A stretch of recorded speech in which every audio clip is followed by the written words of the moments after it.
meu nome é Rafael Silva, eu sou professor de Letras e membro do PPG-FIL da UES, Universidade Estadual do Ceará, por onde eu tenho a honra de continuar essa sequência de aulas sobre a República de Platão, nessa disciplina dedicada à leitura da obra.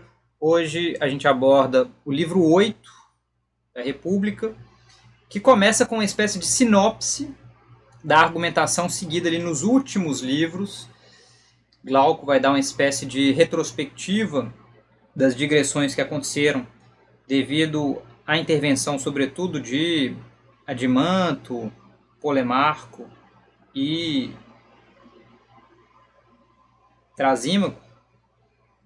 E a passagem que introduz essa retrospectiva é a seguinte, na tradução do professor Eleazar Magalhães.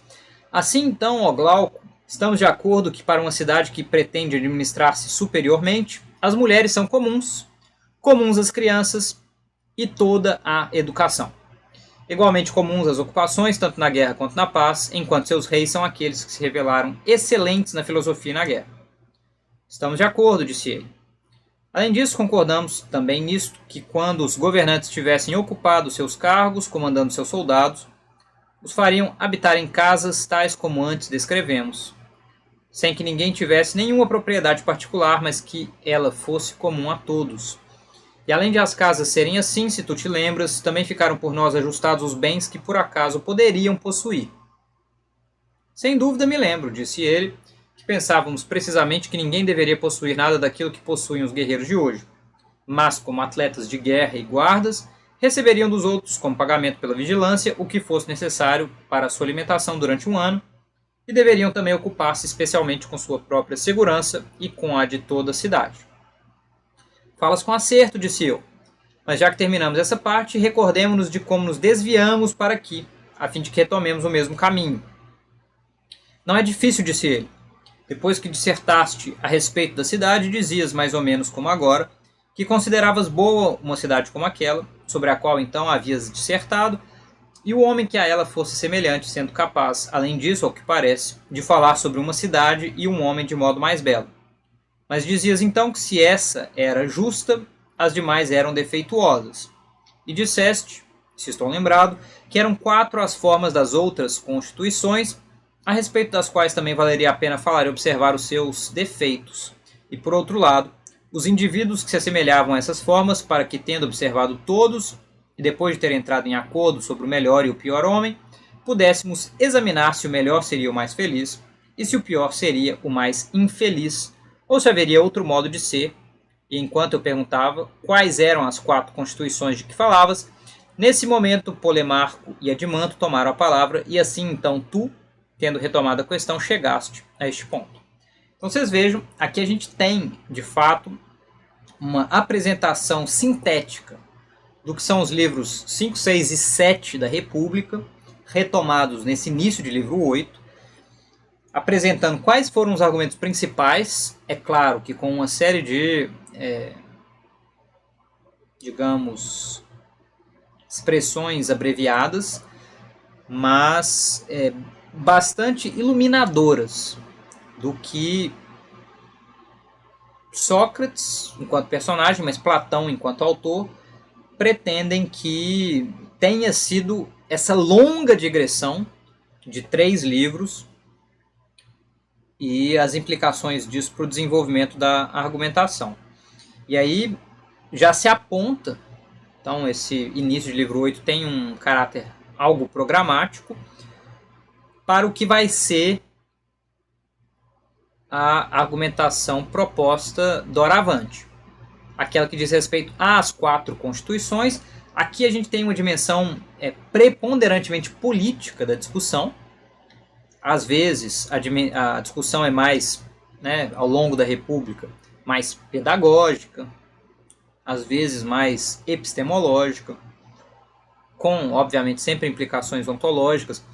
Mas aqui a dimensão mais importante é de fato a política, porque eles começam a falar sobre as 4 outras constituições.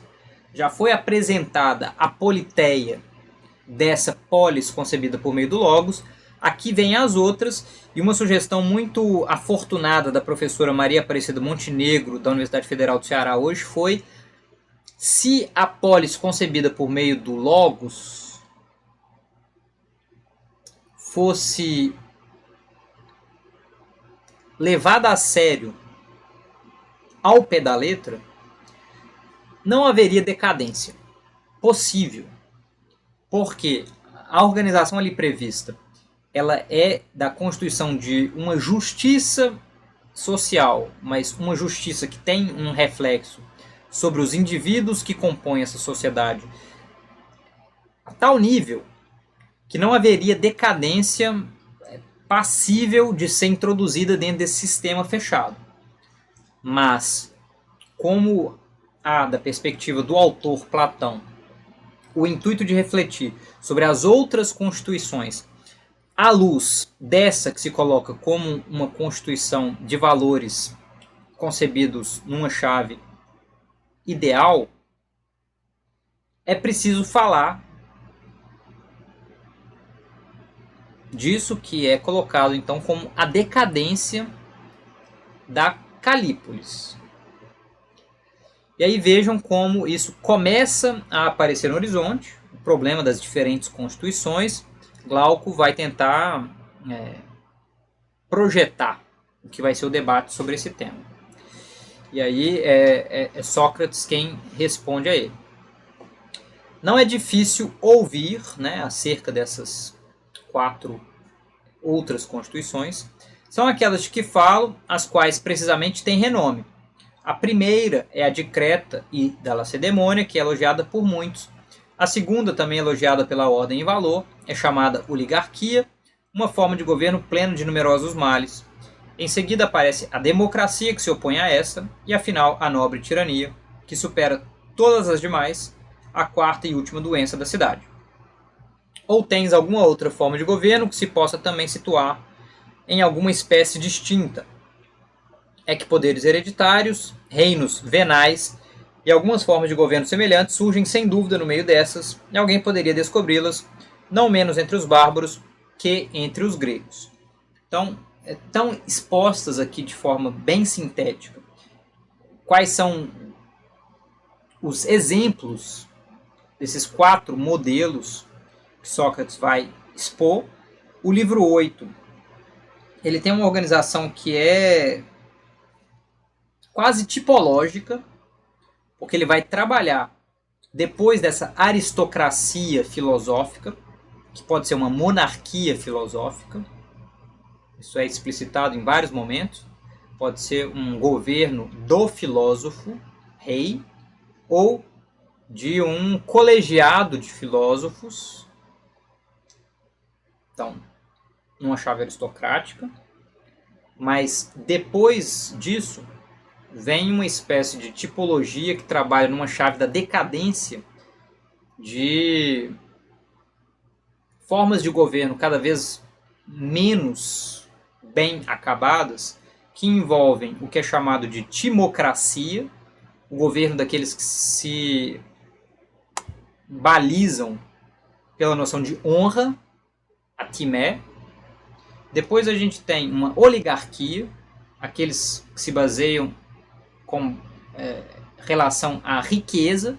Depois a democracia, que é o governo de todos, sem uma distinção, né, nem na chave do conhecimento, nem da honra, nem do dinheiro, da propriedade, mas uma igualdade radical entre todos. E por fim, o pior das formas de governo, a pior das formas de governo, a tirania. E aí, isso obviamente dentro do arranjo da República vai ter um reflexo no que é a discussão sobre os caracteres dos indivíduos, porque cada uma dessas formas de governos vai engendrar diferentes organizações psíquicas e valorativas no âmbito dos indivíduos. É o que é dito aqui na sequência.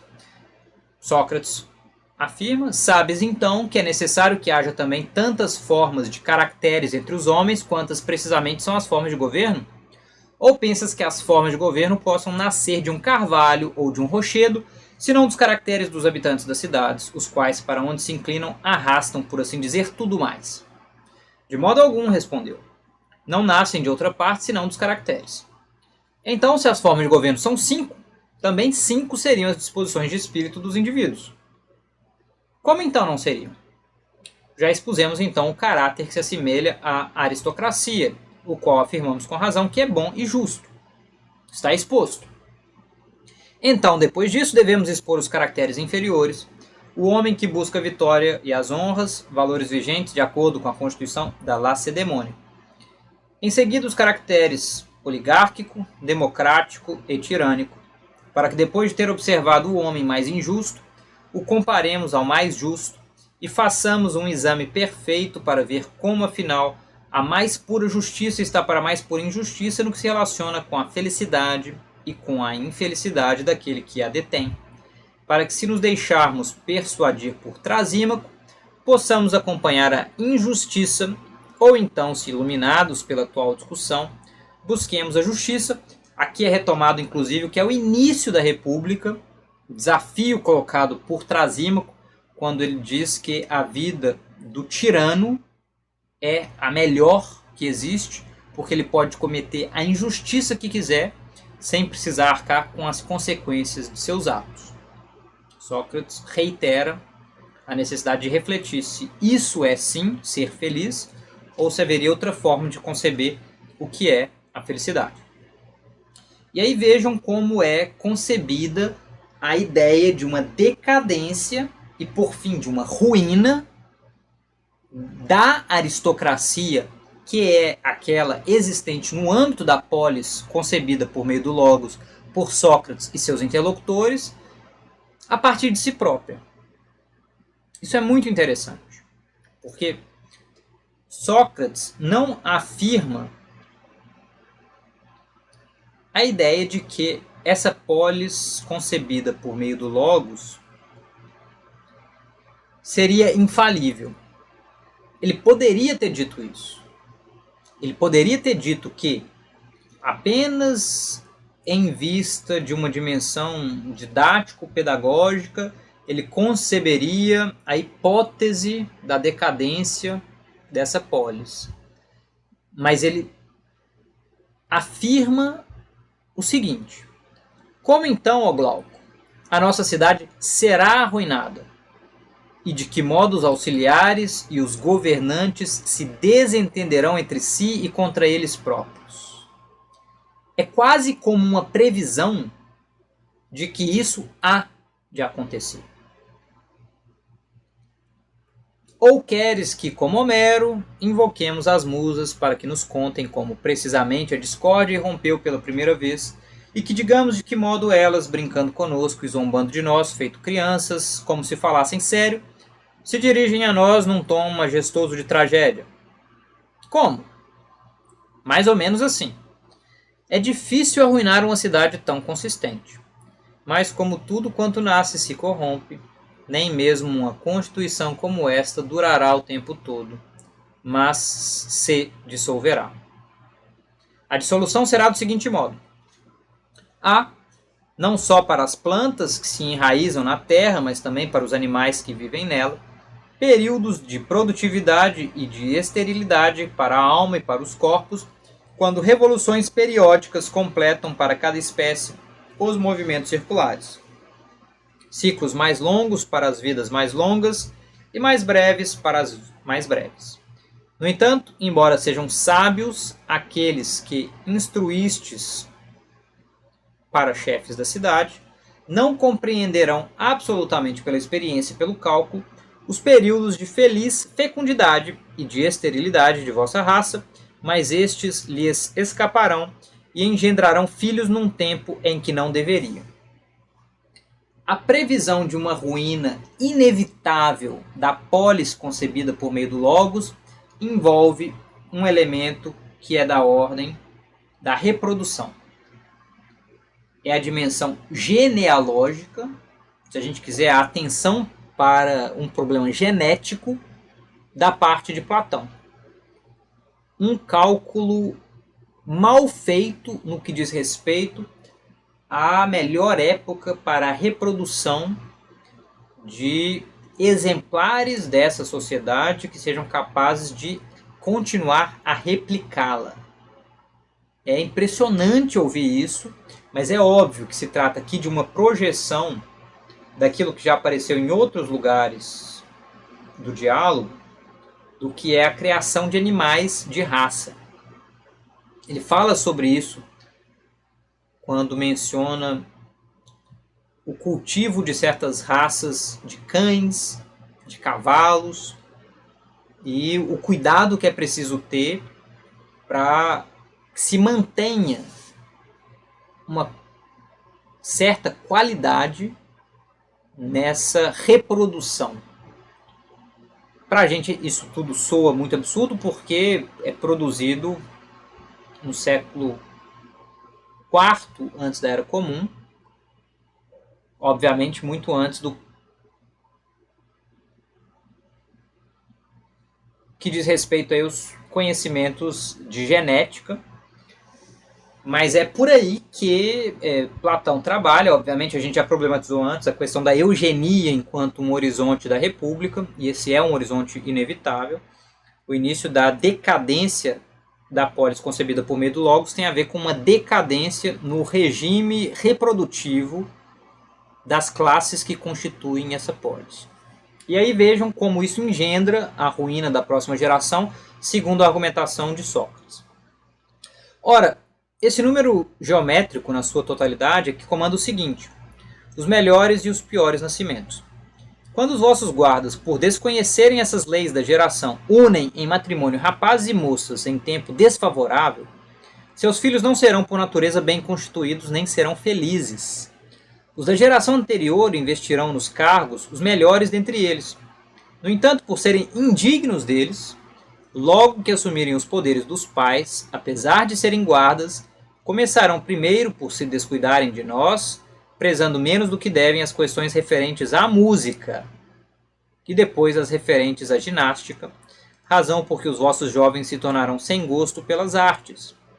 A partir deles se instituirão governantes não totalmente ajustados à função de guardas, por não saberem discernir as raças de Hesíodo, nem as raças de ouro, de prata, de bronze e de ferro, que surgirão entre vós, misturando-se ao mesmo tempo o ferro com a prata e o bronze com o ouro.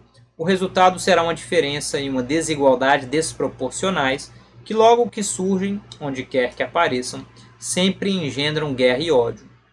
É sem dúvida dessa geração, é preciso dizer, que nasce a discórdia, onde quer que ela infinitamente apareça. As referências poéticas de toda essa passagem são riquíssimas. A gente viu que, numa chave quase de paródia da Ilíada, Sócrates diz: invoquemos as musas para que elas nos contem a partir de onde começa a discórdia que vai arruinar a nossa polis. Essa ideia da musa, ou das musas, que apresentam o início da discórdia, vai ser reiterada várias vezes ao longo desse livro 8. É óbvio, como eu disse, um procedimento algo paródico da parte de Platão, no sentido de competir e ridicularizar a poesia, e no caso, a mais elevada poesia do mais elevado poeta, da perspectiva dessa sociedade ateniense do período clássico, Homero com a Ilíada. Mas, ao mesmo tempo, tem uma dimensão de seriedade nisso que é dito. Ele está refletindo sobre o que é a origem da dissensão social que vai levar à ruína dessa aristocracia filosófica, engendrando uma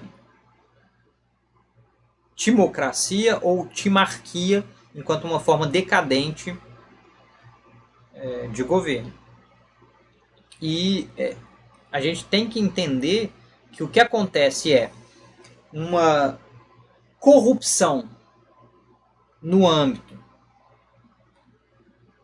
genético da formação dos indivíduos que compõem as classes dessa polis, e é essa decadência formativa de um material genético que vai encontrar reflexo em práticas sociais, especificamente no âmbito da paideia, daquela paideia dos guardas. É explicitado aqui problemas no que diz respeito à manutenção de uma musiké e de uma gymnastiké, levando, no que diz respeito à formação de uma nova geração, a indivíduos não inteiramente preparados para os seus cargos. E a argumentação continua nos seguintes termos, e diremos, continuou, que elas respondem precisamente com acerto, né? Elas, as musas, no que diz respeito à origem dessa dissensão, dessa discórdia. Sem dúvida, continuei, é forçoso que assim o façam, já que são musas. Então perguntou, depois disso, o que dizem as musas? Depois que nasceu a discórdia, respondi, então as raças de ouro e de bronze se deixaram arrastar para o comércio e para a aquisição de terras, de casas, de ouro e de prata. Enquanto as de ouro e de prata, por não sofrerem indigência, mas por serem por natureza ricas em suas almas, inclinaram-se para a virtude e para a antiga Constituição. E depois de muita violência mútua e de se oporem com resistência uns contra os outros, concordaram em distribuir e de se apoderar da terra e das casas, e aqueles que antes eles mantinham como guardas na qualidade de homens livres, amigos e seus nutridores, depois de escravizá-los, os mantêm como periecos e servos, a fim de que estes se ocupem da guerra e da vigilância deles. Parece-me, disse ele, que é daí que vem essa mudança. Então, perguntei, esta forma de governo não seria uma espécie de termo médio entre a aristocracia e a oligarquia? E aí, de fato, o que se tem em vista é uma indiferenciação entre as atividades próprias daquelas classes previstas na polis, concebida por meio do Logos, aqueles que eram responsáveis por uma manutenção da vida na prática de atividades que envolviam plantio, cuidado, né, com a manutenção da polis, a gente pode pensar limpeza, mas prestação de serviços e por aí vai, começam cada vez mais a acumular bens, a buscar as ocupações das outras classes, e essas outras classes auxiliares e guardas que tem no âmbito daquela nobre mentira na alma uma preponderância de prata e ouro, sendo de fato incorruptíveis, vão ser apenas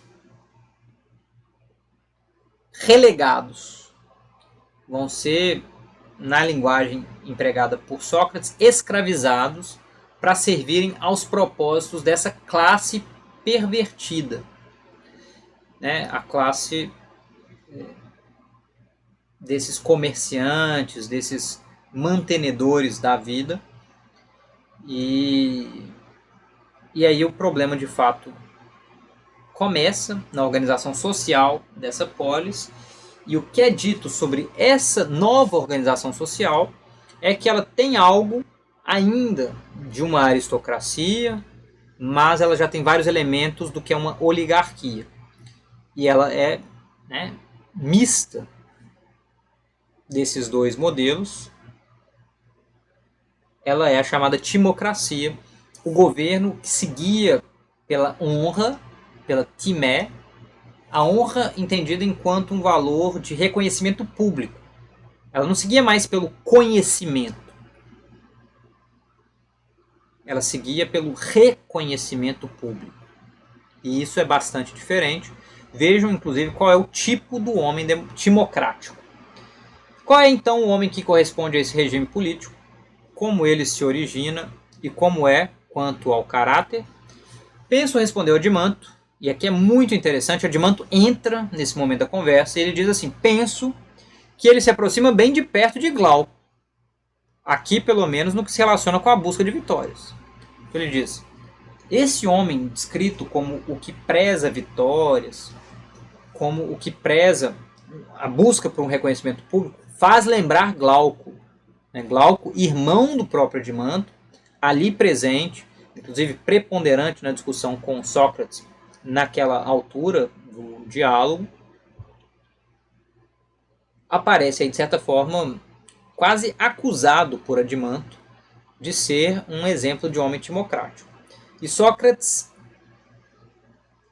não concorda inteiramente. Ele diz, talvez, pelo menos nisso. No entanto, penso que o que se segue não está naturalmente de acordo com ele. Em quê? É preciso que ele seja mais obstinado, o homem timocrático, e um tanto estranho às musas, mas sem deixar de amar as artes, goste de ouvir. No entanto, que de nenhum modo seja orador. Semelhante homem seria um tanto severo com os escravos, sem os desprezar, como que é perfeitamente educado, mas brando com os homens livres e inteiramente submisso aos governantes. Gosta do poder e das honras, não porque se julgue digno de governar pela eloquência, nem por nada semelhante, mas por ações guerreiras e pelas técnicas de guerra, e porque gosta dos exercícios corporais e da caça. E como surge esse homem timocrático, esse homem que se preza pelo reconhecimento público da sua honra, da sua timé? Inclusive, timé é do mesmo radical que vai nos dar, em português, a palavra estima. Então, alguém cujas ações são guiadas pela estima pública é alguém que não está preocupado nem com o conhecimento, nem com uma prática de justiça. Porque a justiça não tem a ver com o reconhecimento público. Tem a ver com aquilo que é próprio a cada um. No limite, com aquilo que é certo, apropriado. A aristocracia filosófica, se a gente quiser a monarquia filosófica, é da ordem do que é próprio a cada um, do que é apropriado, a justiça. Como surge esse homem timocrático? E aí diz Sócrates. Primeiro, quando ouve os desabafos de sua mãe reclamando que seu marido não é do número dos governantes da cidade, motivo porque se sente diminuído entre as outras mulheres. Depois, porque vê que ele não se esforça muito para adquirir riquezas, não luta nem briga, quer em particular nos tribunais, quer em público nas assembleias políticas. Pelo contrário, suporta tranquilamente todos esses lances adversos e percebe que ele não se interessa cada dia senão por si mesmo, enquanto a ela própria nem honra nem despreza totalmente. Em consequência dos sofrimentos por todas essas questões, ela diz para o filho que seu pai é um fraco e muito benevolente. E quantas outras queixas parecidas que as mulheres gostam de repetir em situações como essas. Certamente muitas, disse Adimanto, e próprias de sua natureza. Esse trecho ele é muito curioso, porque ele vai então explicar o surgimento desse homem timocrático com base numa dissensão interna à unidade familiar. É algo que aparece justamente nos mitos de sucessão relatados por Hesíodo na Teogonia. Hesíodo que aparece agora há pouco, né? Mencionado como responsável por esse mito das raças. E que trabalha essa lógica da sucessão genealógica, que começa lá com Urano e Gaia, né? Céu e terra. Envolve eventualmente Crono e Réia. Chega a Júpiter, a Zeus,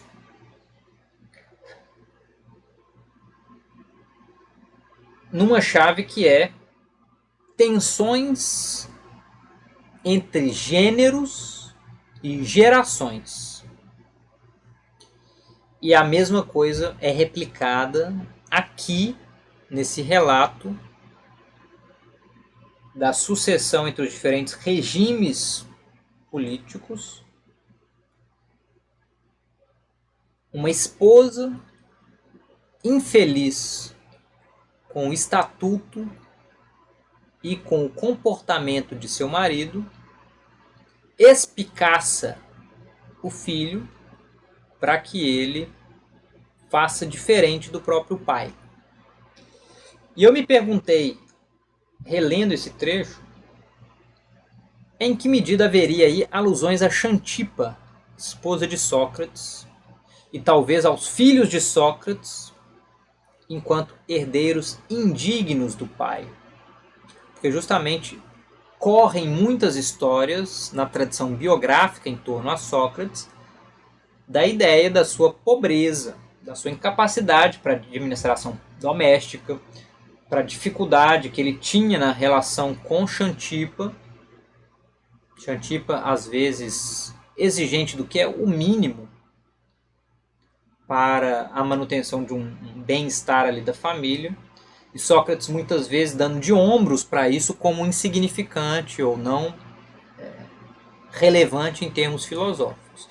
E aí eu faço o convite, caso vocês queiram, para conferir esse texto que eu escrevi com a minha companheira Sara Anjos, texto intitulado O Avesso de Sócrates, Xantipa e o Lugar da Mulher na História da Filosofia, em que a gente vai justamente tentar ver nas parcas referências à figura de Xantipa o lugar que essa filosofia tradicional, de uma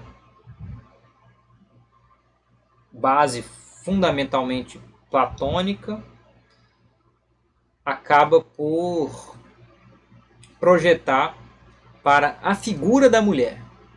E aí a gente nem traz tanto em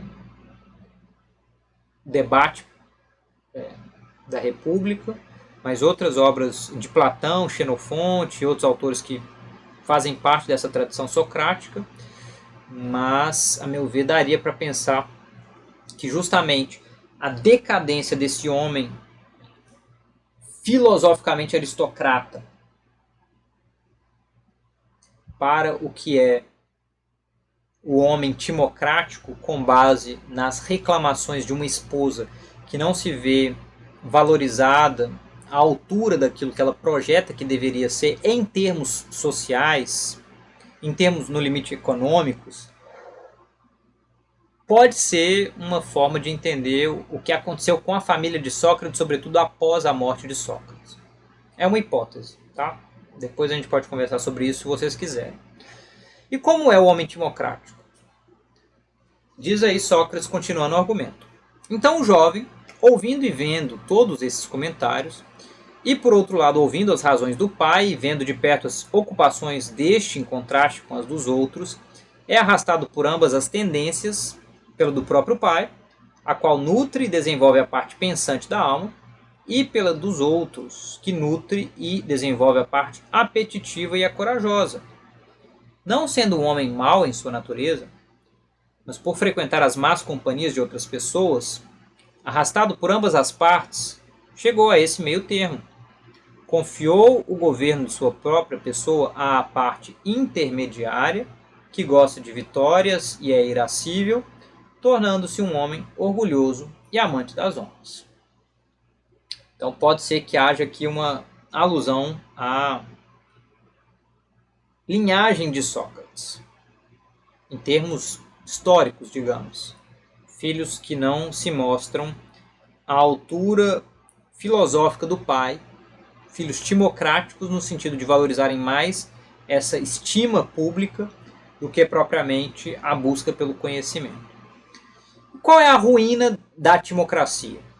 Desse governo, daqueles que se pautam pela honra e que tem como exemplos históricos apontados por Sócrates Creta e Esparta.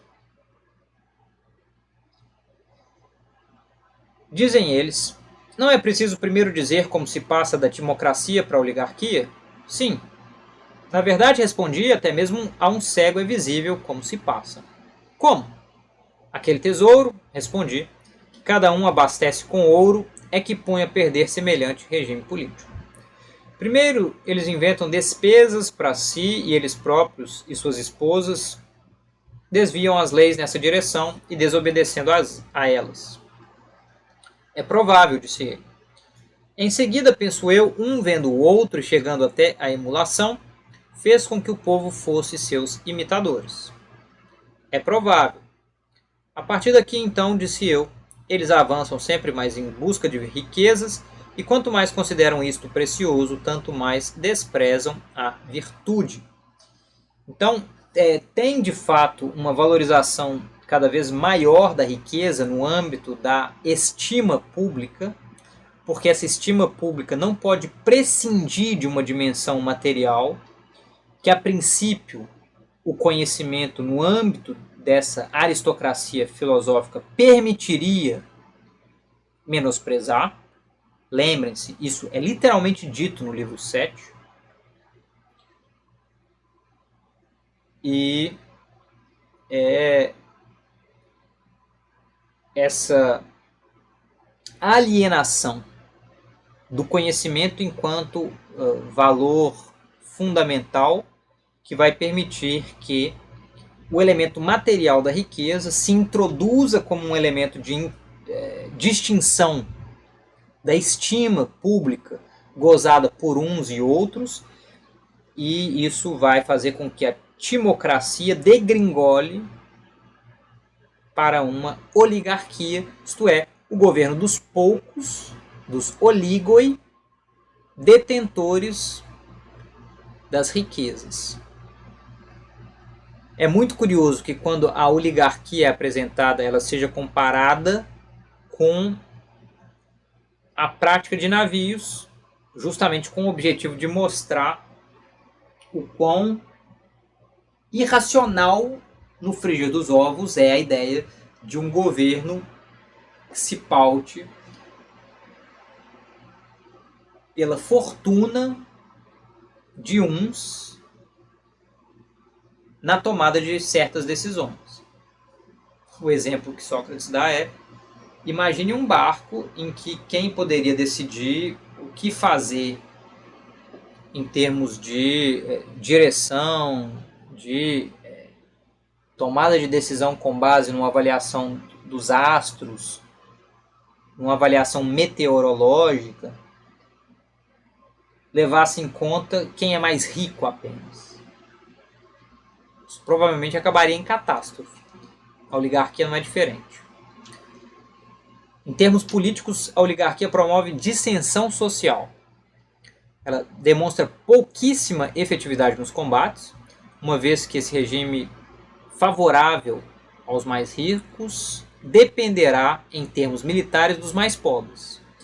E isso, obviamente, é da ordem de uma desarmonia interna. Aqueles que mais dependem dos trabalhos militares dos mais pobres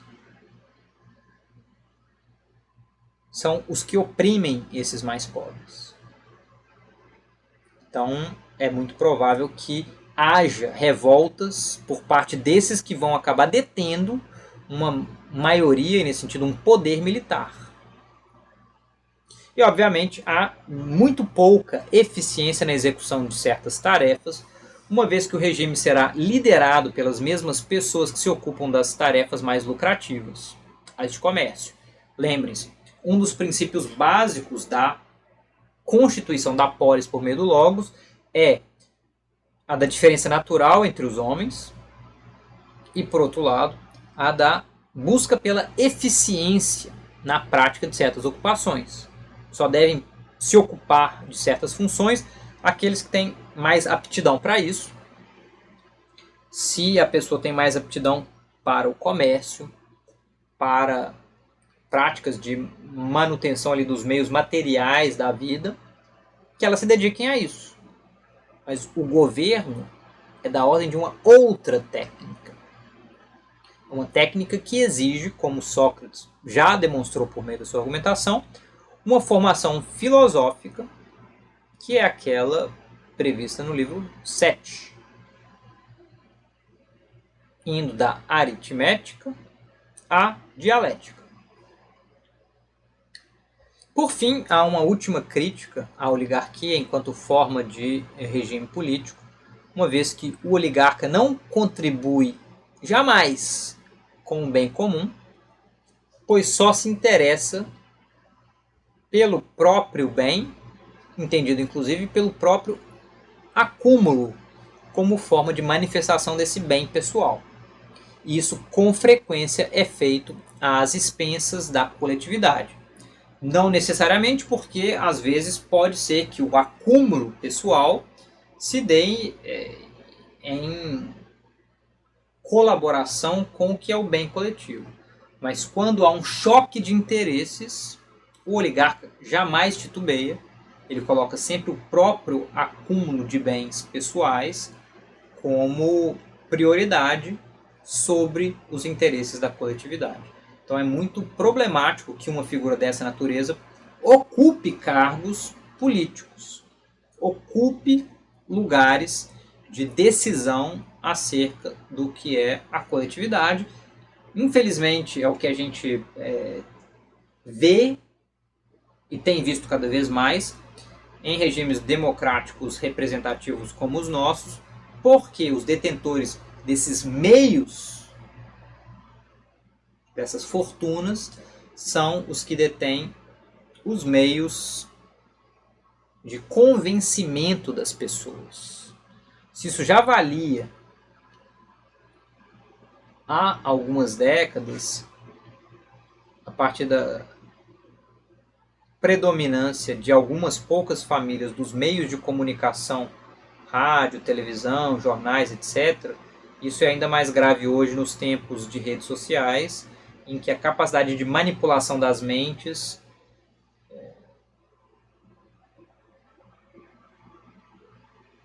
pertence a poucos bilionários. E aí, decaído o sistema democrático, no que é o sistema oligárquico, quais são os tipos do homem oligárquico no âmbito dessa forma de governo? Diz aí Sócrates: consente-se então que digamos com relação a ele, o homem oligárquico, que assim como um zangão, flagelo da colmeia, nasce num favo de mel, do mesmo modo também tal homem, assemelhando-se a um zangão, nasce numa casa e é o flagelo da cidade? Sem dúvida, ó Sócrates, respondeu. Então, ó Adimanto, o Deus não fez todos os zangãos alados sem aguilhão, mas os zangãos pedestres não os fez, uns deles sem aguilhão e outros munidos de aguilhões terríveis? E os que não têm aguilhão não acabam se tornando mendigos na velhice, enquanto os armados de aguilhão não são todos chamados malfeitores? Nada é mais verdadeiro. É evidente, então, disse eu, que na cidade em que vires mendigos, provavelmente nesse local se escondem ladrões, cortadores de bolsas, sacrílegos e artesãos de todos os males semelhantes. Esse aspecto é muito importante.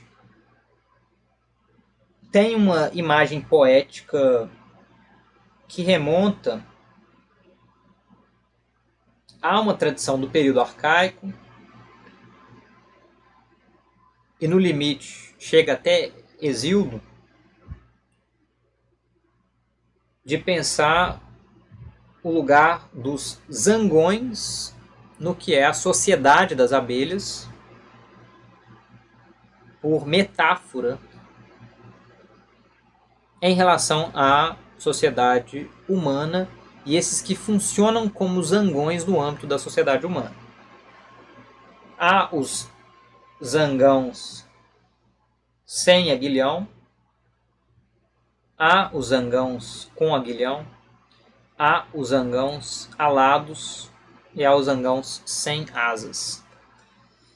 E é importante notar que Sócrates tem razão quando ele aponta que em cidades onde há muitos mendigos, é de se esperar que haja alta criminalidade. Porque mendigos são aqueles que foram colocados numa situação de alta vulnerabilidade econômica, mas não se mostraram violentos no se rebelar contra essa situação individual. Os bandidos desses pequenos crimes, roubos, furtos, violências ali sem maiores consequências, são os que se rebelaram contra essa situação de vulnerabilidade social. E a oligarquia é a base de vários problemas sociais. E quando Sócrates começa a pensar sobre como esse homem oligárquico surge, ele diz o seguinte: quando nasce um filho de um homem timocrático, primeiro ele procura imitar o pai e seguir os seus passos. Depois o vê subitamente chocar-se contra a cidade, como contra um rochedo, e que depois de ter consumido seus bens e a si próprio, ou porque dirigia campanhas militares, ou porque exercia outro grande poder, além disso ele ainda cai diante de um tribunal, delatado por sicofantas e é condenado à morte, exilado, privado dos seus direitos políticos ou é despojado de todo o seu patrimônio. Isso é provável, disse ele. Ora, ó amigo, vendo precisamente tais injustiças e tendo sofrido com isso, e perdido seus bens, ele teme, penso eu, e imediatamente precipita de cabeça para baixo do trono de sua própria alma aquele amor às honras e aquele caráter resoluto. Humilhado pela pobreza, ele se volta sordidamente para o comércio e, economizando pouco a pouco e trabalhando, junta dinheiro. Não imaginas que nesse momento tal homem faz sentar no trono de sua alma a cupidez e a avareza, e nela cria um grande rei cingido de tiaras, colares e com cimitarras suspensas na cintura? A compreensão de Platão de que a unidade da sociedade é a família é, obviamente, reiterada em vários momentos da República. A meu ver, há muita sabedoria em compreender isso. De fato, toda transformação que vem a dar num novo tipo de homem, no âmbito dessa discussão, envolve um problema intrafamiliar, e o homem oligárquico é aquele que vê no acúmulo de bens a única forma de distinção existente. É um homem profundamente perdido em termos de valores. E é curioso aquilo que diz Friedrich Nietzsche, num aforismo, salvo engano, de Humano Demasiado Humano, quando ele propõe que o comerciante é o mais vil dos profissionais, na medida em que ele tenta pagar o mínimo possível ao seu fornecedor e cobrar o máximo possível do seu consumidor. Ou seja, ele tenta valorizar o mínimo possível aquele que produz e tenta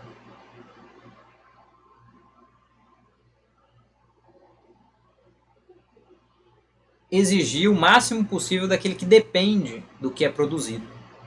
Ou seja, ele é um intermediário que busca tirar vantagem de uns e outros enquanto os dependentes da transação. E, a meu ver, essa é uma visão negativa que está presente na República de Platão também. E vejam como esse homem oligárquico é apresentado por Sócrates. Um homem com tal conduta não mantém seu espírito voltado para a instrução. Não me parece que o mantenha, disse ele, pois certamente não teria posto um cego como chefe do seu coro e não o prezaria ao máximo. Está bem, disse eu, mas examina isso. Não diríamos que os desejos de zangãos na sua pessoa são naturais pela falta de educação, uns como mendigos, outros como malfeitores, contidos à força por causa da outra preocupação? Certamente, respondeu. Sabes então, perguntei, para onde dirigirás teu olhar, a fim de observares os malfeitos desses homens? Para onde? Perguntou. Para a tutela dos órfãos. E se por acaso acontecer a eles algo desse tipo, até que ponto se aproveitam de uma liberdade plena para cometer injustiça? É verdade. Assim, isso não está claro. Que tal homem, nos demais compromissos, em que tem renome por parecer justo, contém por uma espécie de moderada violência sobre si mesmo os outros maus desejos do seu íntimo, não porque os convença de que isso é melhor, nem porque os abrande pela razão, mas por constrangimento e por medo, porque entra em pânico no que se refere ao resto dos seus bens. Então vejam, o homem oligárquico, ele não tem moralidade nenhuma. Quando ele pode se aproveitar do outro sem precisar arcar com as consequências, ele faz isso. A exemplo do que acontece com representantes de órfãos que recebem bens legados pelos seus pais mortos precocemente. Esses oligarcas estão dispostos a fazer o mal para a cidade em busca do benefício próprio, sempre que isso não vá engendrar consequências negativas para si. E alguém poderia se perguntar como é que se dá a ruína dessa forma de governo.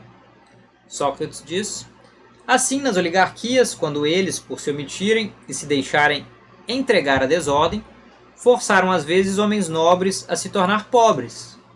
Certamente. Estes então, imagino, desocupados na cidade, estimulados por um aguilhão e bem armados, uns com dívidas a pagar, outros por se terem tornado infames, outros ainda pelos dois motivos odeiam e conspiram contra os que têm a posse dos bens que lhes pertenciam e contra os demais, suspirando por uma revolução. É assim. Entretanto, estes comerciantes que caminham de cabeça baixa, dando a impressão de que não os veem, ferem, injetando dinheiro naquele que é sempre o último dos cidadãos a ceder e obtendo juros produzidos pelo capital em quantidade muitas vezes multiplicada, engendram para a cidade muitos zangãos e muitos pobres. E como então não seriam muitos? Perguntou. Então vejam, o próprio sistema de desigualdade de fortunas acaba por fazer com que homens dotados de uma certa excelência, e aí parece inclusive uma certa excelência para a prática da filosofia, se empobreçam a ponto de se revoltarem. E aí o ressentimento é a marca característica da oligarquia, porque pessoas que deveriam se ocupar de posições de comando, de posições tanto na política quanto na defesa da cidade, são desvalorizadas, são marginalizadas, são impedidas de se formarem e de desempenharem a plenitude das suas capacidades, e isso faz com que elas se ressintam e busquem uma forma de revolta. Elas são pessoas com uma aptidão para o governo, com uma aptidão para a prática militar. Essas pessoas revoltadas, obviamente, vão levar a uma situação de dissensão social, e é assim que vem à tona a possibilidade da democracia. Democracia que talvez pudesse ser chamada algo como o governo dos pobres, porque a oligarquia é entendida enquanto um governo dos ricos. Mas se a democracia se opõe à oligarquia, nesse arranjo proposto aqui na República, é porque enquanto no âmbito da oligarquia o governo pertence aos mais ricos, no âmbito da democracia o governo pertence à maioria, entendido enquanto a maioria dos mais pobres, mas a diferença radical nas fortunas dos participantes dessa sociedade seja ela oligárquica, seja ela democrática, é um pressuposto de base. Sócrates aqui não tematiza o problema da economia, pelo menos assim, não de forma exclusiva, mas uma democracia que fosse igualitária em termos de acesso a direitos, de acesso, sobretudo, a aquilo que garante os direitos, né, entendido enquanto fortuna, é algo que não se vê inteiramente contemplado por essa discussão. A democracia, no arranjo argumentativo proposto por Platão, pressupõe uma desigualdade de acesso à fortuna, de acesso a certos direitos. E aí, no âmbito dessa discussão, a democracia engendra uma desordem dos jovens na alma e no corpo devido ao descontrole da paideia. Os jovens já não têm uma paideia prevista com o objetivo de constituir uma alma e um corpo bem organizados, harmônicos, justos. Aí ocorre também uma desvalorização das virtudes diante da estrita valorização da riqueza, e a consequência óbvia é a dissensão social, como eu acabo de explicar. Sócrates, inclusive, fazendo uma analogia do corpo social com um corpo doente. Os mais pobres, ressentidos contra os mais ricos, perceberão que são mais numerosos e mais importantes para o sucesso da polis, em termos de trabalho e manutenção, mas também das suas defesas militares. E isso faz com que eles se revoltem contra esses mais ricos e tomem o poder para si. Se isso não acontecer por conta própria, de um movimento interno a essa dissensão da polis, o contato com uma polis que seja democrática tem o potencial enorme de contágio no caso de uma polis que já testemunhe esse nível de dissensão social. Segundo Sócrates, a valorização da liberdade radical, inclusive em termos da escolha de qualquer ocupação e preferência como indiferente, tem por consequência a instalação de uma igualdade radical que mina a própria possibilidade do estabelecimento de valores. É aquilo que Nietzsche chamaria de um niilismo como pressuposto de organização social. Não é possível acreditar em nada. Não é possível distinguir nada. E esse é um dos problemas graves da democracia. Uma certa indistinção dos valores, uma certa incapacidade para determinar o que é melhor e o que é pior. E aí vejam, é aí que Sócrates propõe uma espécie de elogio da democracia, que eu coloco entre aspas. Por quê? Porque não se trata de um elogio. A democracia, dentro desse arranjo que Sócrates delineia, quase como uma espécie de tipologia das formas de governo, indo da aristocracia filosófica, passando por democracia, oligarquia, democracia e chegando até a tirania, é claramente descendente, é claramente declinante, e a democracia é o segundo pior regime político, só superior à tirania. Mas ainda assim, Sócrates, talvez de forma irônica, apresenta o seu discurso como uma espécie de elogio da democracia. É muito complexo tentar entender em que medida há um elemento positivo aqui e se há como compreendê-lo no âmbito do que é sim uma crítica à democracia. Vamos ler esse trecho que é longo, eu peço aí a paciência de vocês. É possível, disse eu, que essa seja a mais bela das formas de governo. Semelhante a um manto matizado, que é bordado por diversas cores, também ela matizada por todos os caracteres, poderia parecer belíssima. E talvez, continuei, assim como as crianças e as mulheres gostam de apreciar as cores variadas, do mesmo modo também muitos possam considerá-la a mais bela forma de governo. Certamente, disse eu. É precisamente, ó feliz homem, disse eu, um lugar adequado para se procurar uma forma de governo. Por que então? Porque, em razão da liberdade, ela oferece todos os gêneros de constituições e é possível que, para aquele que quer fundar uma cidade, coisa que fazíamos há pouco, seja forçoso ir a uma cidade democrática para escolher aquele regime que lhe agrade, como se chegasse a um bazar de constituições e depois de escolher uma, assim a instituísse. Pelo menos, disse ele, talvez não lhe faltassem modelos. Mas, disse eu, por não haver nessa cidade nenhuma obrigação de governar, mesmo que alguém seja capaz de fazê-lo, nem por outro lado, nenhuma obrigação de ser governado, a não ser que alguém o queira, nem de promover guerra, enquanto outros a promovem, nem de manter a paz, caso não a deseje, enquanto outros a mantêm, nem por outro lado, se alguma lei te impede de governar ou de dar uma sentença, não obstante governas e dás sentenças, se tal coisa te dá prazer, semelhante modo de vida não é prodigioso e agradável por enquanto?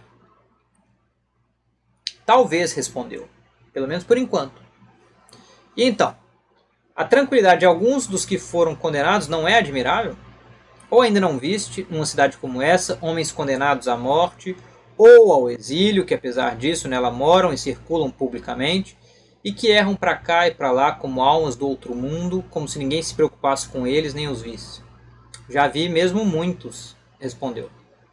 E sua indulgência, sua absoluta largueza de espírito, seu desprezo frontal por aquilo que dizíamos ser digno de respeito, quando fundávamos a cidade, que a menos que alguém tivesse uma natureza superior, jamais se tornaria um homem virtuoso, se desde a infância não se entretivesse com belas coisas e não se ocupasse com tudo que fosse da mesma natureza, que quando se recalca aos pés todos esses ensinamentos, ninguém se inquieta com aqueles estudos com que deveria ocupar-se para caminhar em direção às atividades políticas, enquanto ele já se considera honrado se disser que é benquisto pelo povo?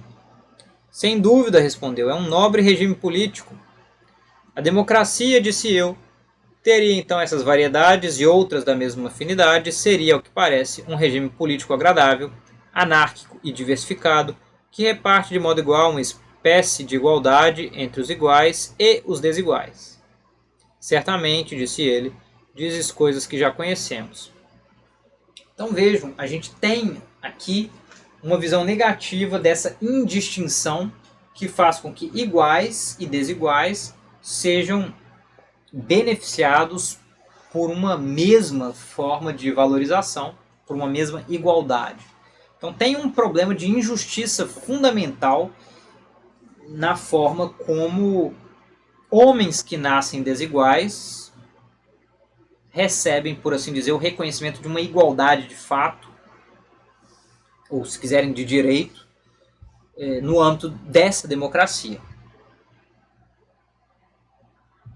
Mas o mais curioso, e aí talvez o mais enigmático, é que Sócrates diga, no trecho que acabamos de ler, que talvez para quem concebe uma polis por meio do logos, como eles mesmos estão fazendo naquele momento, a democracia seja um pressuposto importante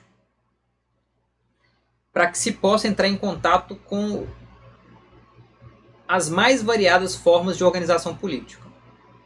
Ou seja, para que haja liberdade no debate de ideias, na apresentação dessas organizações de coletividades. E, sinceramente, essa parte não me parece irônica. Mas, obviamente, ela seria contraditória com o quadro apresentado por Sócrates da democracia enquanto uma forma de organização da sociedade. Fica aí esse enigma. Como surge o homem democrático? Sócrates propõe que sejam distinguidos desejos em termos de necessidade e utilidade. E que é curioso, ele vai chegar no que é o tipo de argumentação que ele faz sempre que ele pergunta como surge uma determinada forma de homem, né, uma determinada forma de psique. por analogia, à polis em que esse homem vive e que esse homem, de certa forma, engendra e reproduz. Mas aqui ele começa a argumentação dizendo assim, olha, existem desejos necessários e úteis, existem desejos não necessários, mas ainda assim úteis, e existem desejos que não são nem necessários nem úteis. E o exemplo que ele dá diz respeito à comida. O desejo por comida saudável é necessário e útil. Já o desejo por comida temperada não é necessário, mas ele pode ser útil quando promove uma alimentação saudável. Contudo, ele pode ser inútil quando promove uma alimentação danosa. É o caso do desejo por comidas refinadas, que não são elas próprias nem necessárias, nem úteis, e esse desejo, por conseguinte, não é nem necessário, nem útil. Obviamente, nos vem aqui à mente a nossa indústria alimentícia, que vende sódio, gordura hidrogenada, açúcar ensacado. A gente come isso porque é agradável, né? Agrada ao paladar, mas é extremamente danoso. E aí a capacidade de distinguir o que é um desejo necessário, o que é um desejo útil, do que é um desejo desnecessário e inútil, pode se revelar extremamente danosa de fato, trazendo esse debate para a nossa vida mais contemporânea. Segundo ele, o mesmo se aplica em termos de reflexão sobre o sexo. Em que medida o sexo é saudável, porque necessário, porque útil, em que medida ele pode não ser necessário, mas ainda assim útil, e em que medida ele pode ser desnecessário e inútil, no limite danoso. Segundo Sócrates, incapaz de discernir entre esses tipos de desejos, porque não tem qualquer ordem provinda de uma paideia, né, de uma educação, o filho do homem oligárquico deixa no limite até o desejo pela riqueza ser arruinado por outros desejos que o arrastam para todos os lados. E aí nós temos uma apresentação do homem democrático. Vem aqui um trecho longo, mas que eu acho muito importante ser lido. A reflexão sobre a democracia nessa chave crítica é um dos pontos mais famosos do livro 8 da República, e vamos ver como Sócrates apresenta esse homem democrático. Esse homem passa a vida gastando riquezas, trabalhos e tempo com os prazeres necessários tanto quanto com os desnecessários. Mas se tiver sorte de não se dar a delírios báquicos em excesso, e se tiver se tornado um pouco mais experiente depois de ter superado a poderosa confusão, e receber de volta grupos de rejeitados e não se abandonar por completo aos que se introduzem de fora, depois de certamente ter posto os prazeres numa espécie de igualdade, vive entregando a direção de si próprio ao primeiro que aparece como se lhe tivesse caído por sorte, até ficar saciado, e depois se entrega a outro sem ter nenhum por indigno, mas nutrindo-os em condições iguais. Sem dúvida. E sem precisamente aceitar uma razão justa, disse eu, nem permitir que ela entre na cidadela, se alguém diz que os prazeres emanam uns de belos e bons desejos, outros de desejos perversos, e que é preciso praticar e honrar os primeiros e conter e dominar os segundos, ante todas essas observações, ele oscila a cabeça, afirmando que todos são semelhantes e que é preciso honrá-los em condições iguais. Sem dúvida, disse ele, com tal disposição de espírito é assim que ele age. Em consequência, disse eu, passa também cada dia de sua vida se abandonando ao desejo que sobrevém, às vezes embriagando-se enquanto se delicia ao som da flauta, outras vezes bebendo apenas água e emagrecendo, ou ora se dedica a exercícios físicos, ora fica na ociosidade e negligencia tudo, outras vezes dá a impressão de que se dedica à filosofia, muitas vezes toma parte nas funções públicas e subindo à tribuna diz e faz o que lhe vem à mente, e se por acaso invejar homens de guerra, é para este lado que se volta, ou se invejar homens de negócio, a sua direção é para este outro lado.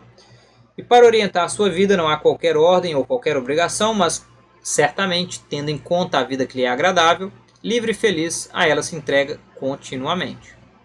Está perfeitamente bem descrita, disse ele, a vida de um homem que está de acordo com a igualdade. Acredito precisamente, disse eu, que este assume também formas diversas e está pleno de hábitos muito numerosos, além de belo e astuto, semelhante àquela cidade. Muitos homens e muitas mulheres poderão invejá-lo no seu modo de vida porque contém em si numerosíssimos modelos de regimes políticos e de costumes. Sem dúvida, é assim, disse ele.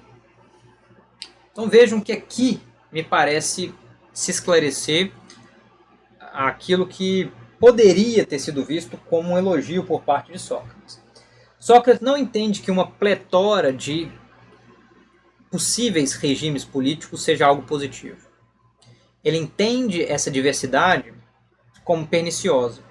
Perniciosa porque ela corre o risco de perder de perspectiva a ideia da distinção. A distinção que é natural entre os seres humanos. Uns nascem mais aptos para certas atividades, e nesse sentido, há aqueles que são melhores na execução de certas atividades, assim como há formas de arranjo político que se mostram melhores na organização da sociedade. Nesse caso, a aristocracia filosófica, ou se quisermos, a monarquia filosófica. E o homem democrático, ele eventualmente pode se dedicar à filosofia, mas mesmo a sua dedicação à filosofia, posto que não fundamentada numa paideia que constitui um corpo e uma alma ordenados, acaba por relaxar e lida com a prática e dedicação à filosofia como uma ocupação entre outras quaisquer. E nesse sentido, a democracia é um regime político que engendra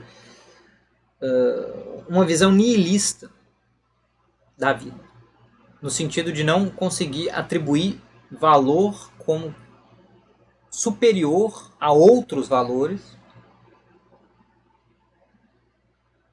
levando a uma espécie de indistinção. E a ruína da democracia aparece nessa argumentação quando Sócrates diz o seguinte: quando uma cidade democrática tem sede de liberdade e encontra na sua direção maus copeiros, ela se embriaga com a própria liberdade em sua pureza, muito além do que deveria.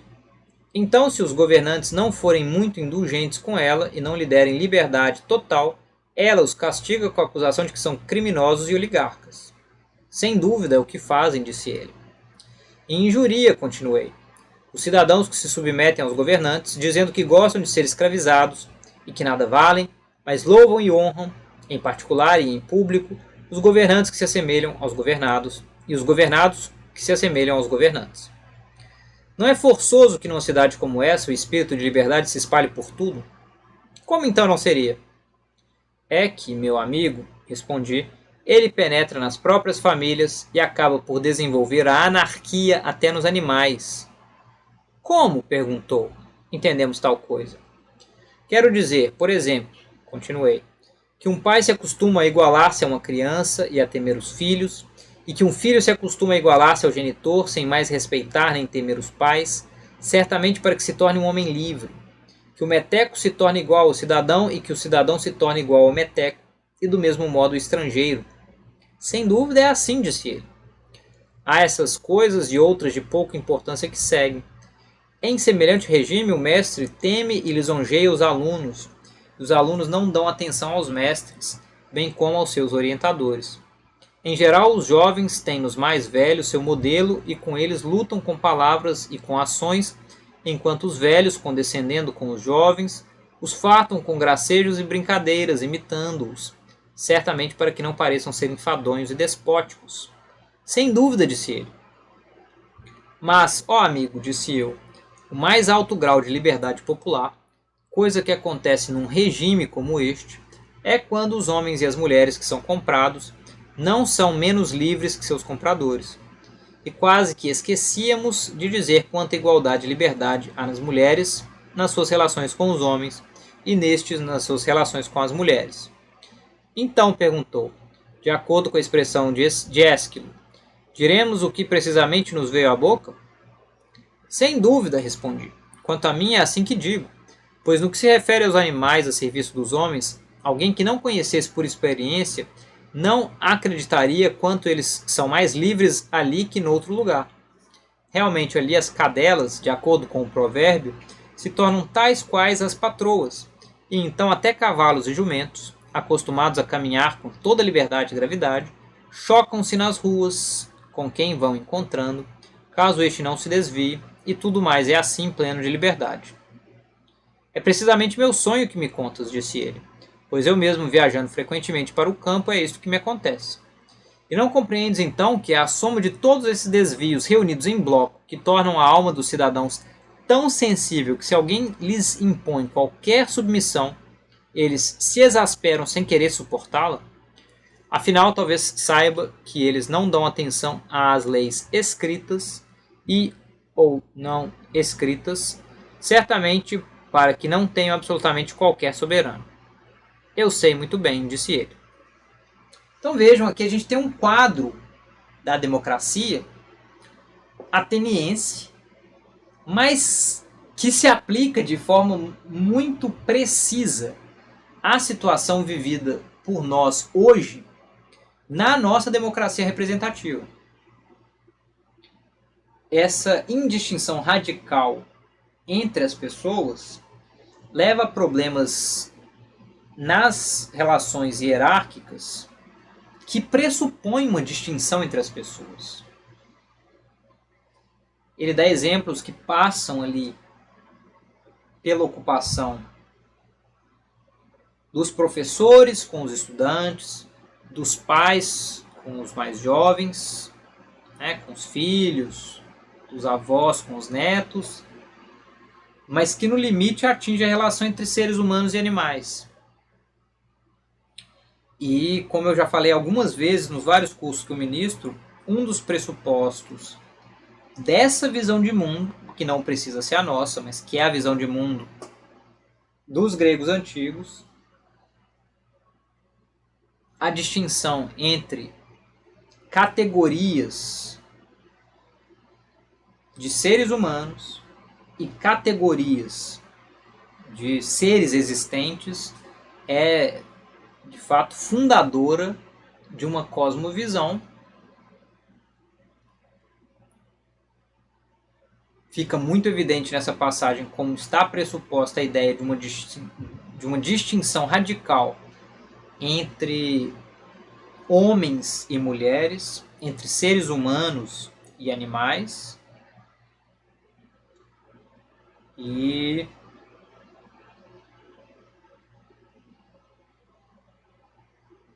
tudo isso coloca questões graves.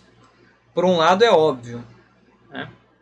Em termos dos nossos avanços sociais, o reconhecimento da igualdade entre homens e mulheres é algo inegociável. É uma conquista humanitária mesmo.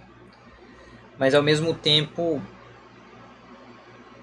o que a gente tem visto em termos da situação da educação, né, o questionamento da autoridade professoral, tem implicações muito complexas para o ato e para a prática pedagógica. E não me parece que aqui haja uma crítica ingênua das consequências dessa proposta de uma igualdade radical entre as pessoas, ou entre as criaturas, né? No limite, quando a gente traz ali animais também para o debate.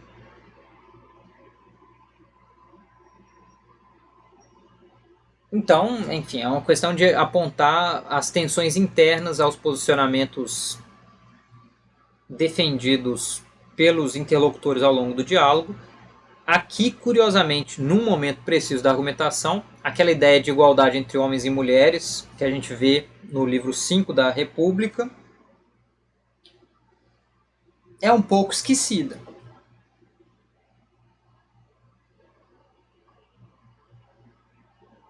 certo?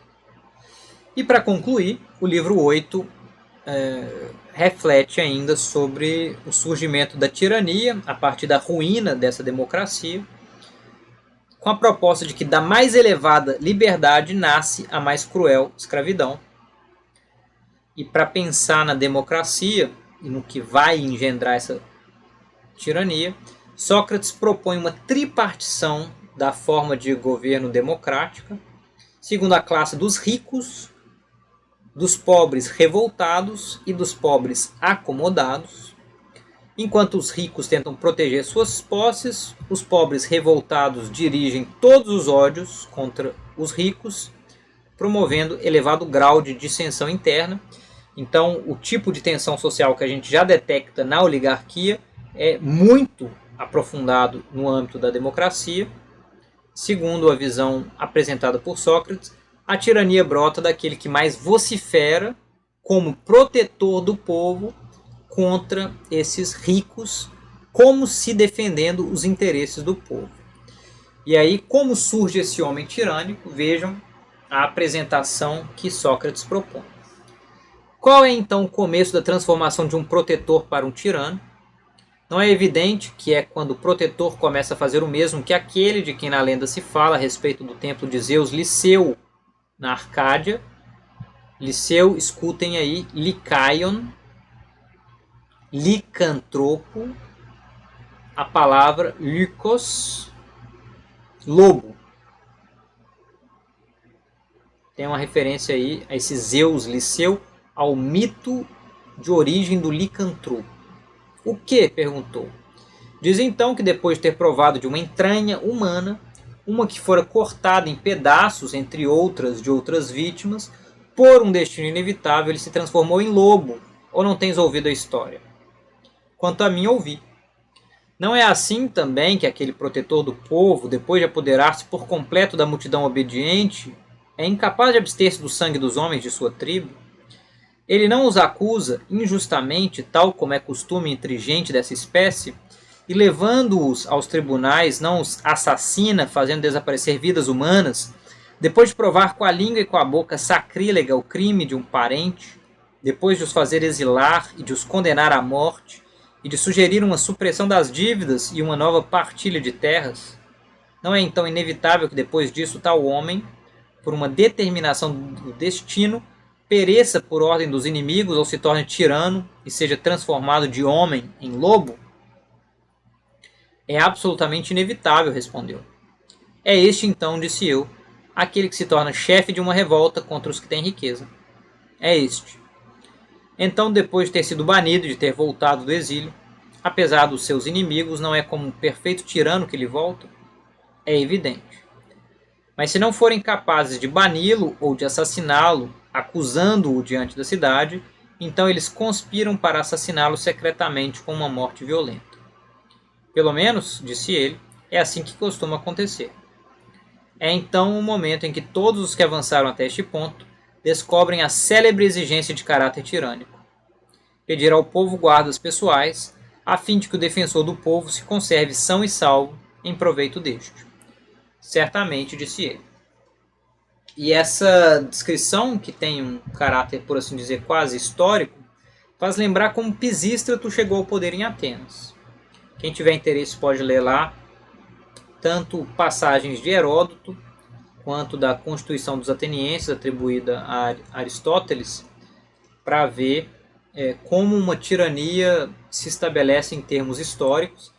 Eu abordo esse tema no livro que eu publiquei pela editora Loyola, Origens do Drama Clássico na Grécia Antiga, porque justamente Pisístrato é um desses tiranos que incentiva as artes, e nesse sentido, as artes enquanto formas de culto aos deuses, a tragédia antiga entra aí,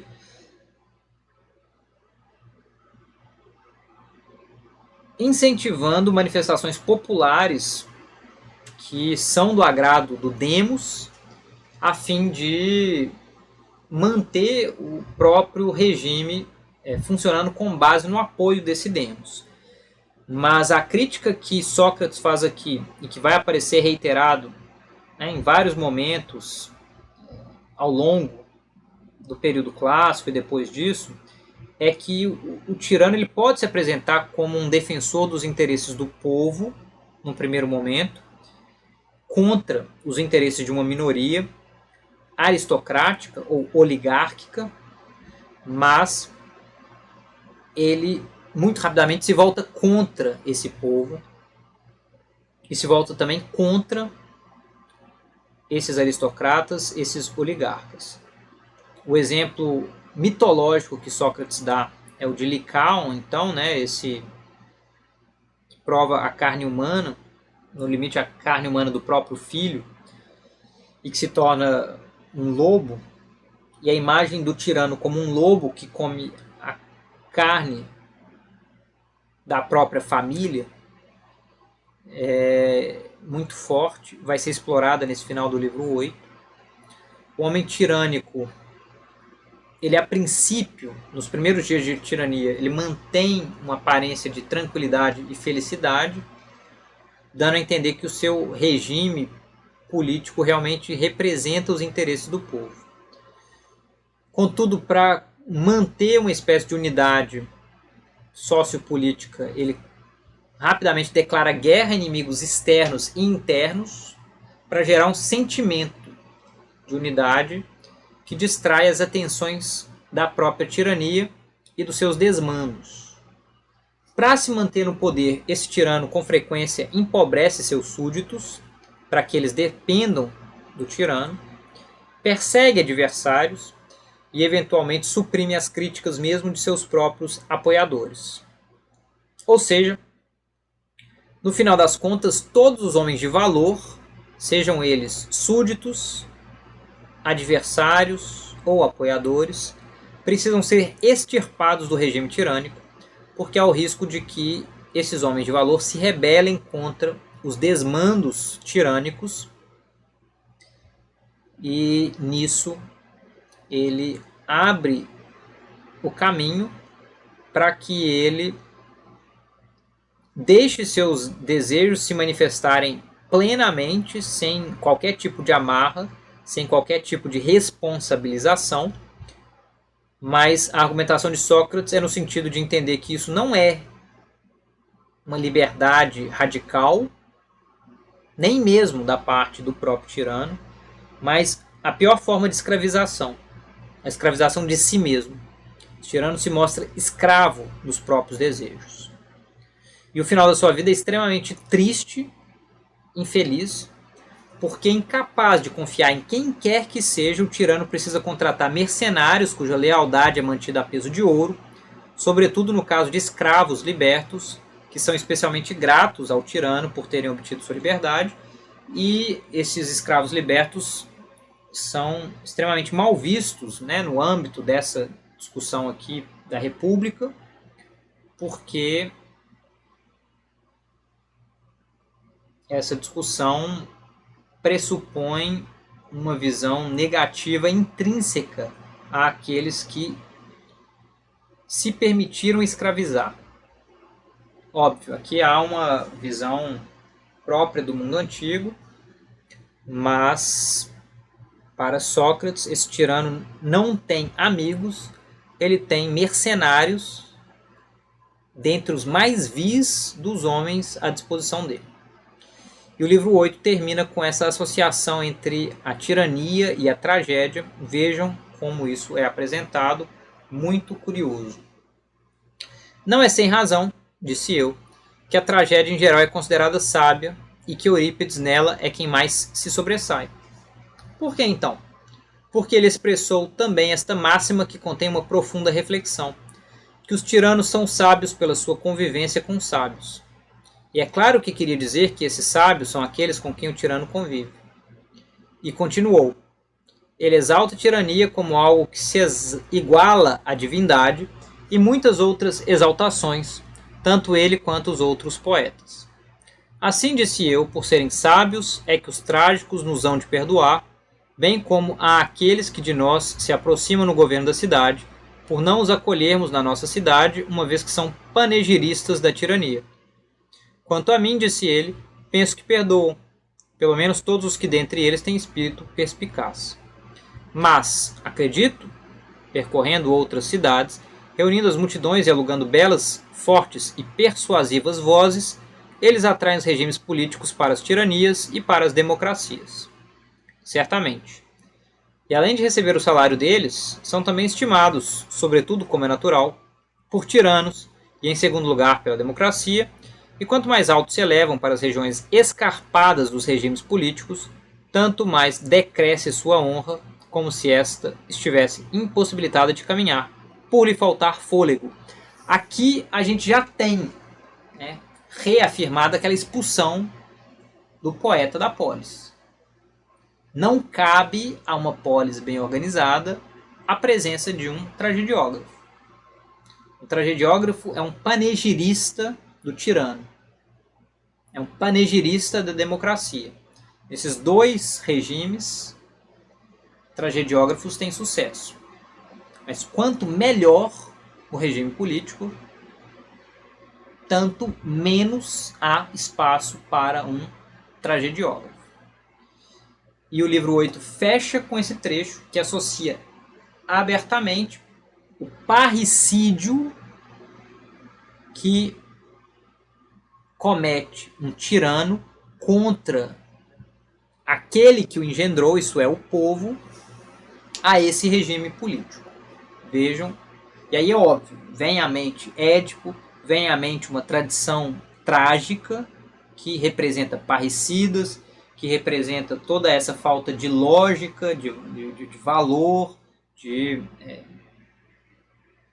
razão na organização das próprias ações, das relações com os outros, no que Sócrates delineia aqui.